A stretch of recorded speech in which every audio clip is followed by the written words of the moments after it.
Salut YouTube, bienvenue sur ma... On recommence.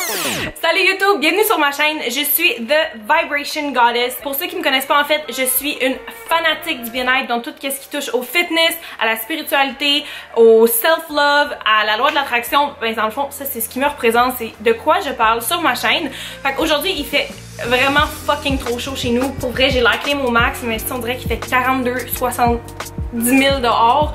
Je pense que, ouais, c'est ça. Je commence déjà à avoir l'air d'un petit donut Krispy Kreme. Je vais jumper tout ça dans le sujet.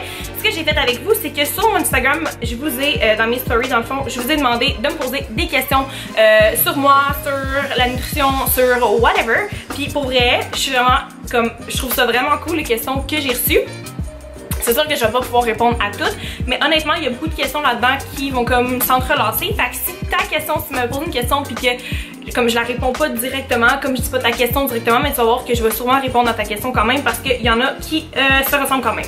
Fait que la première question que j'ai reçue qui va aussi répondre à d'autres questions, c'est comment as-tu vécu ta transition complet fitness plus vers le bien-être, dans le fond, plus vers le wellness. Moi, qu'est-ce qui est arrivé, c'est que je souffrais de boulimie, mais comme assez extrême. Puis moi, quand je fais quelque chose dans la vie, c'est tout le temps comme extrême ou je le fais pas pantoute. C'est soit que je suis fucking productive ou que je crisse rien. C'est soit que mon rouge à lèvres va être fucking rouge ou que genre j'en mets pas pantoute. Il y a jamais de juste milieu, c'est tout le temps comme un extrême ou l'autre. Puis quand ben je souffrais de boulimie, ben c'était comme à l'extrême extrême là, comme je peux même pas vous le décrire.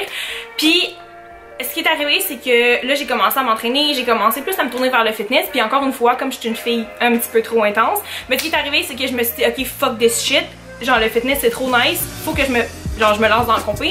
Fait que ce qui est arrivé, c'est que ça faisait déjà comme peut-être 1 an et demi, 2 ans que je m'entraînais, puis bam, je me suis dit, ok, je vais me lancer dans le fitness, fait que j'ai été me chercher une coach, puis honnêtement c'est rien contre cette coach là, au contraire elle a sa façon de travailler, puis je pense qu'on a toutes nos façons de travailler dans la vie, puis c'est bien correct. C'est juste que cette façon là c'était extrêmement strict. Vers la fin de ma compé, je mangeais que de la viande et de l'huile. Je mangeais pratiquement, en fait non, je mangeais pas de légumes, j'étais vraiment en keto, cétose, whatever, appelez comme tu veux, mais je mangeais que de la viande puis de l'huile. Pendant ma prep, mon corps ne répondait pas du tout, mais du tout. Je mangeais, pour vrai, je devais même pas manger genre 800 calories par jour, puis comme je ne fondais pas, je ne perdais pas de poids. Là, ma coach, elle a décidé de me mettre sur clenbuterol, je sais pas si vous connaissez ça, mais bref, je prenais du clenbuterol en plus, puis mon corps ne voulait rien savoir de moi. Il perdait pas de poids, je mangeais pas de glucides, je mangeais absolument rien, bref. Puis là, ce qui est arrivé, c'est que ma présence sur le stage n'a vraiment pas été à mon goût, comme j'étais vraiment encore enflée.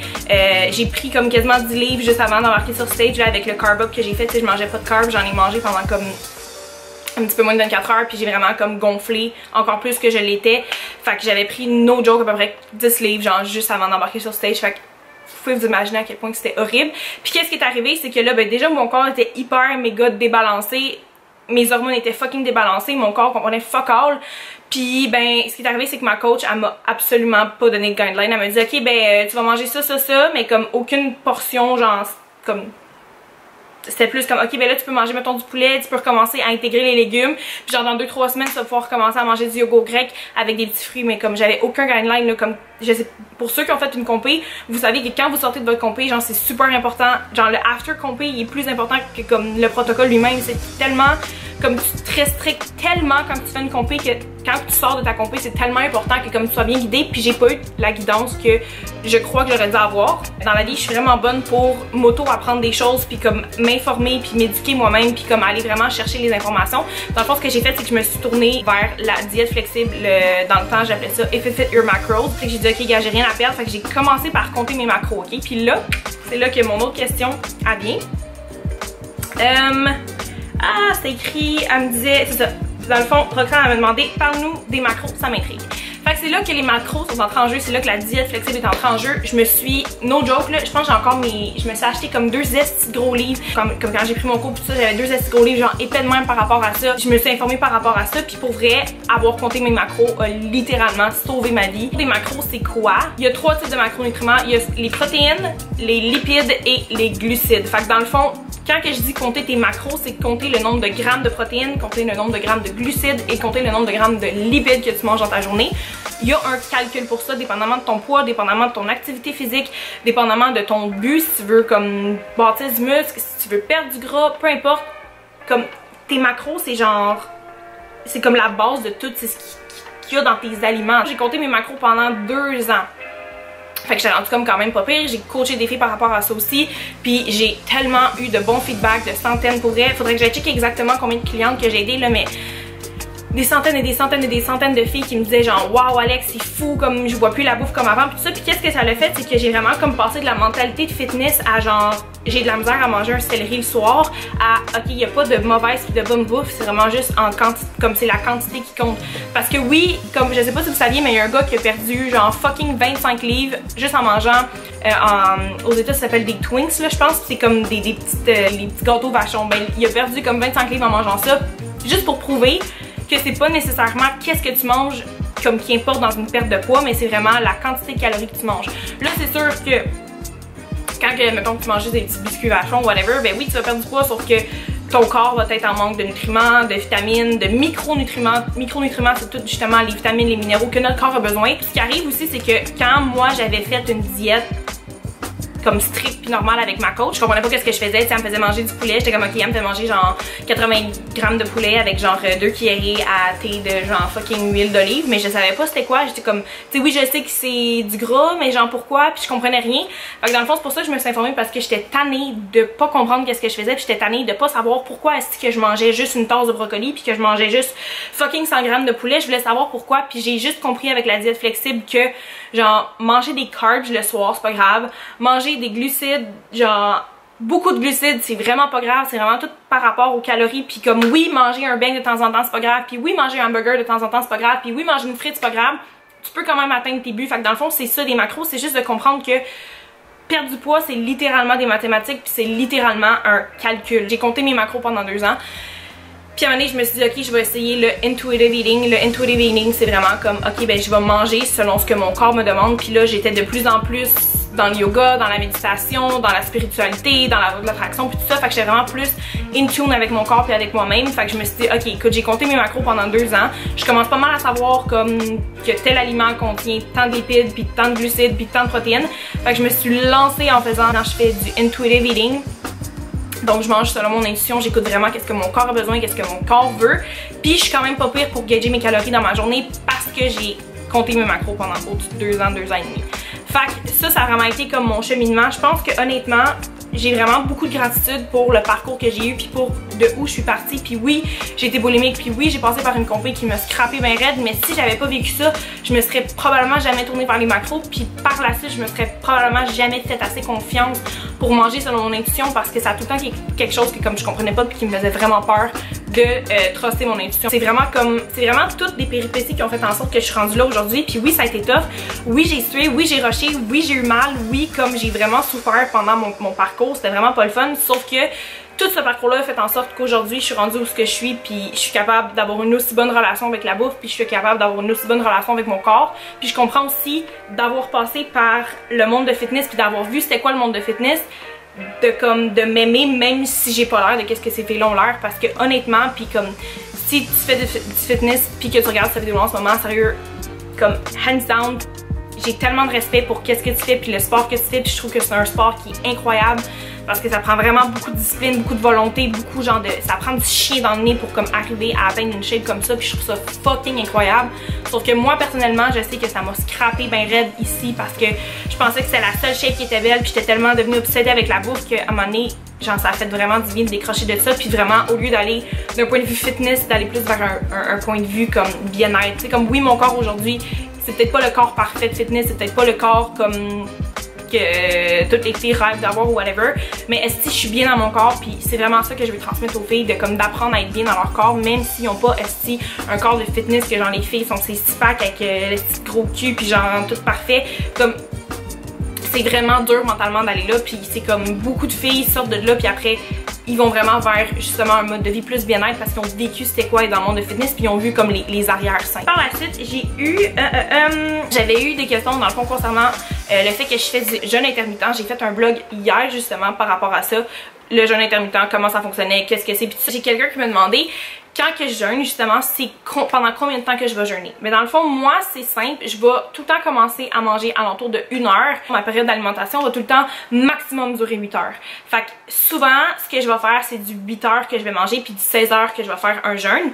Sauf que des fois, j'aime ça aussi jeûner un petit peu plus longtemps, donc raccourcir ma période d'alimentation. J'aime ça. Pour vrai, ma période d'alimentation que je triple le plus, puis que je vois vraiment, comme que je me sens vraiment mieux, c'est 5 heures. Fait que je vais manger comme de 1 heure à 6 heures. Ça, pour vrai, je trouve que c'est parfait. Je finis de manger à 6 heures, puis je jeûne le reste du temps.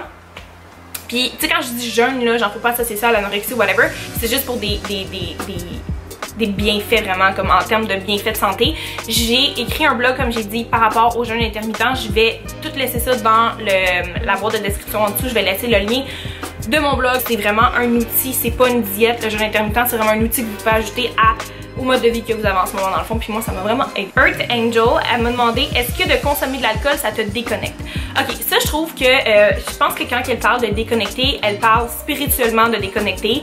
C'est vraiment un sujet qui est tabou puis qui est touché parce que j'ai tellement lu là-dessus, puis spirituellement, alcool, c'est comme découpe le mot alcool, c'est comme c'est littéralement genre du poison, c'est la liqueur du diable, c'est comme, tu sais, quand tu y penses, il y a rien de bon quand tu bois de l'alcool, tu fais des blackouts, ton corps essaie de le rejeter le plus vite possible, tandis que mettons comme du weed ou genre du pot, ben ton corps il va le garder quand même assez longtemps. Pourquoi? Parce que c'est bon pour lui, fait que ton corps va essayer de le garder longtemps dedans, tandis que de l'alcool, ben ton corps il veut juste s'en débarrasser le plus vite possible parce que c'est littéralement du poison, puis c'est vraiment comme il l'appelle la boisson de Satan. C'est sûr qu'écoute, on est quand même dans une société où c'est le fun de temps en temps d'aller dans un 5 à 7, de sortir, whatever, puis d'avoir un verre de temps en temps, je pense que c'est correct. Même moi j'en ai.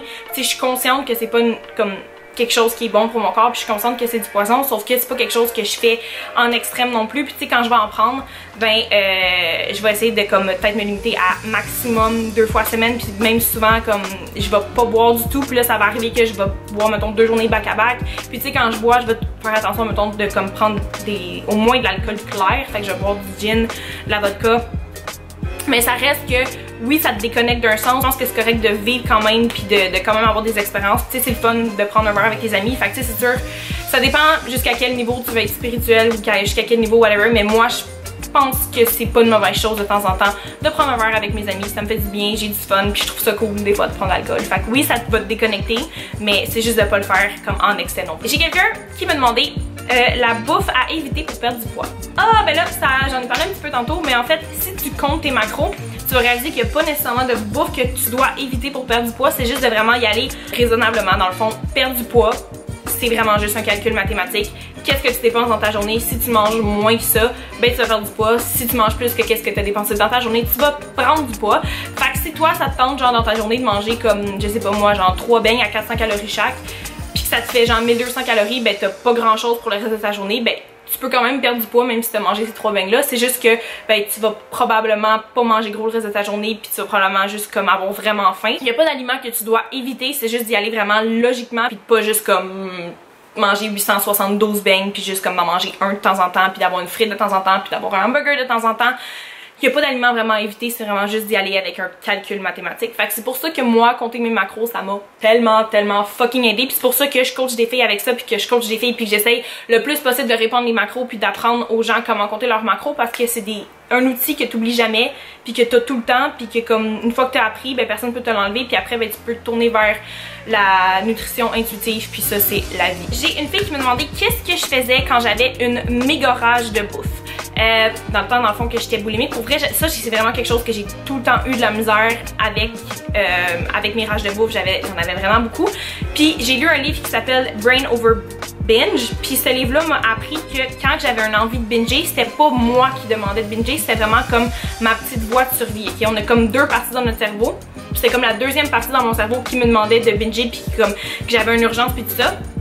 Puis dans le fond, la fille dans le livre, qu'est-ce qu'elle me disait de faire, c'est que quand j'avais une urge de même, puis quand j'avais vraiment envie de binger, de parler à cette petite voix-là, puis dire comme, écoute, je comprends que comme tu as envie que je binge en ce moment, mais je sais que c'est pas moi qui veux vraiment ça. En tout cas, c'est vraiment comme d'avoir une conversation avec cette partie-là de ton cerveau, puis de dire, écoute, ça n'arrivera pas, je sais que comme j'agirai pas sur qu'est-ce que tu me dis de faire, j'ai contrôle de mon corps, puis c'est pas toi qui as le contrôle de moi. C'est vraiment juste de dire à ta petite voix, genre littéralement imagine-la là, puis tu dis comme écoute, c'est pas toi qui as le contrôle sur moi, je décide de qu'est-ce que je fais, et je ne vais pas binger. J'ai plein contrôle de ma vie à moi.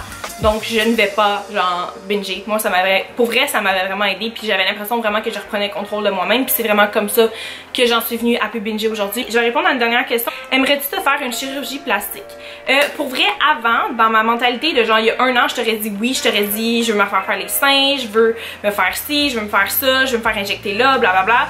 La réalité c'est que j'ai déjà eu des injections aux lèvres. Je pense que je l'ai jamais dit nulle part, mais je le cache pas, c'est pas quelque chose mettons que quelqu'un va me demander puis que je vais dire non. Sauf que oui, j'ai déjà eu des injections dans mes lèvres, ça doit faire un an peut-être la dernière fois. J'ai justement une de mes super meilleures bonnes amies en ce moment qui va se faire retirer les implants des seins dans le fond parce que c'est tellement fucking toxique pour le corps. Elle est victime du breast implant illness. On s'entend que c'est quand même un corps étranger qui est constamment dans ton corps. Je veux dire, ma pâte à dents est 100% naturelle, mon make-up est 100% naturel, mon shampoing est 100% naturel. Ce que je mets dans mon corps, j'essaie que le plus possible ce soit 100% naturel. Fait qu'on s'entend que je serais conne un peu d'aller me crisser genre une paire de seins ou d'aller me crisser des fausses fesses ou de me faire une chirurgie plastique quand je sais très bien que comme c'est pas bon puis que comme d'avoir un corps inconnu dans ton corps, c'est sûr que ton corps essaie comme de le combattre. Fait que c'est vraiment plus dans mes valeurs. Fait que non, honnêtement, à part comme d'avoir eu mes lèvres refaites, non, c'est vraiment pas quelque chose que je veux faire. Tu sais, comme là, je parle pour maintenant, genre, aujourd'hui, le fucking 5 septembre 2018, non, j'ai pas envie de me faire comme quelque chose sur mon corps. Peut-être que ça va changer, genre, les humains, on change tout le temps d'idée, mais pour l'instant, vraiment, comme chirurgie plastique, c'est vraiment pas quelque chose qui m'attire ou que je veux faire. Comme je me trouve belle au naturel, je me trouve belle avec mes cheveux super naturels, je me trouve belle avec tout au naturel, dans le fond. Fait que non, faire un chirurgie plastique, c'est vraiment pas quelque chose qui m'attire en ce moment. Ah! Pour ça, c'était trop cool! J'ai vraiment aimé ça, répondre à vos questions. J'ai vraiment trippé. J'espère que vous allez tripper autant que moi. Je trouve ça vraiment cool de répondre aux questions que vous voulez les réponses au lieu que je fasse juste une vidéo comme ça puis que je sais pas trop si vous aimez ça ou pas. Si jamais vous voulez avoir du coaching sur les macros, vu que j'en ai vraiment parlé beaucoup, je vais laisser le lien dans ma boîte de description juste là en bas. Je vais aussi linker le lien pour le blog sur le jeûne intermittent. Je vous souhaite de passer une super belle journée. Si vous avez aimé la vidéo, s'il vous plaît, likez et abonnez-vous à ma chaîne YouTube parce qu'il y a plein de vidéos qui s'en viennent. On se voit dans la prochaine vidéo. Je vous souhaite une super belle journée. Bye bye!